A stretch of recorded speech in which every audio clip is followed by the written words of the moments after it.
Добър ден, приятели! В момента сме в Уейхай.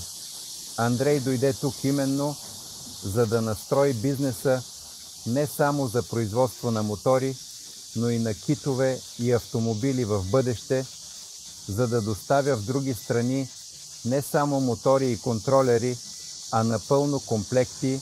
В Москва наскоро тестваме един наистина много добър и високоефективен 4-полюсен електрически мотор. Много перспективен, това е нещо подобно на DA95. Също 4-полюсен, 48 канала.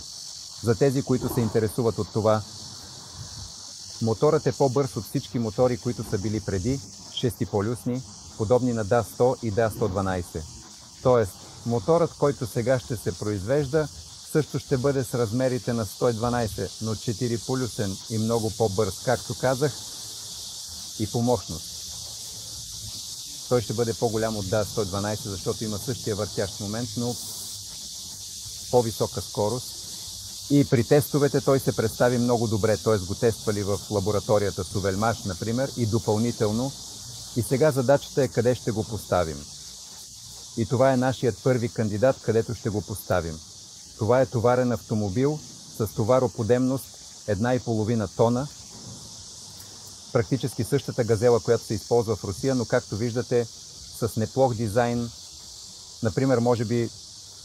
Ето, ние я снимахме и в движение, например, може би, както виждате, сега стои магнитен мотор и това, което Андрей в момента снима, разбира се, изисква малко повече енергия и когато тръгваме, токът достига до 180 ампера, т.е. потреблението е голямо.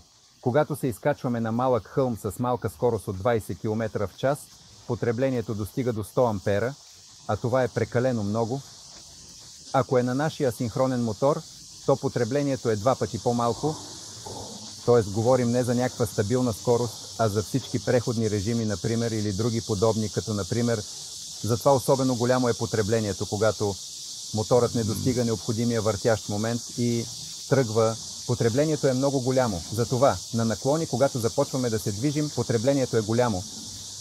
Ето защо избрахме да се спрем на този мотор, който ще бъде пуснат в експлоатация.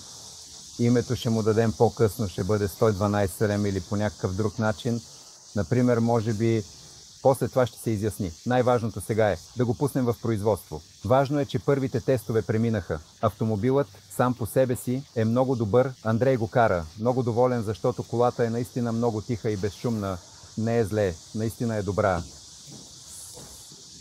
Стук в 2. Неплох дизайн. В принцип е. И в сравнение с онзи кенгуру, който снимахме преди около година, който беше сертифициран за Русия, това е небе и земя. На нас ни е по-комфортно, седим много приятно, например, обзорът е много приятен и удобно. Това, че сега обиколихме всичките планини, показва, че автомобилът е много управляем, т.е. от мотора управляемостта няма да се загуби, но ще се добави приемистост, ще се добави възможност за каране по планините, защото, например, този автомобил в момента се разглежда за доставки в Индонезия, но моят клиент, моят международен партньор, който има филиали в Сингапур и в Китай и трябва да има доставка в Индонезия, им е нужен автомобил, който да може да се движи по планините. И при този автомобил с магнитен мотор, максималният ъгъл на изкачване е 20%.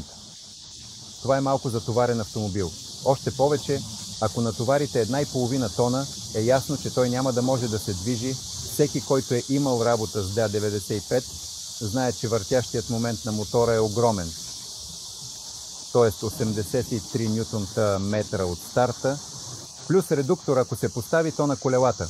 С редуктора 8 ще бъде ясно, че почти 500 ньютон-метра, това е почти като танк, затова ще тегли. Новия DA112, който ще излезе, например, всъщност скоро може би ясно е, че въртящият момент ще бъде още по-висок, а тяга ще бъде много по-голяма. Затова се надяваме, че ще се получи много добър мотор и добро първо транспортно средство, което ще бъде с нашия мотор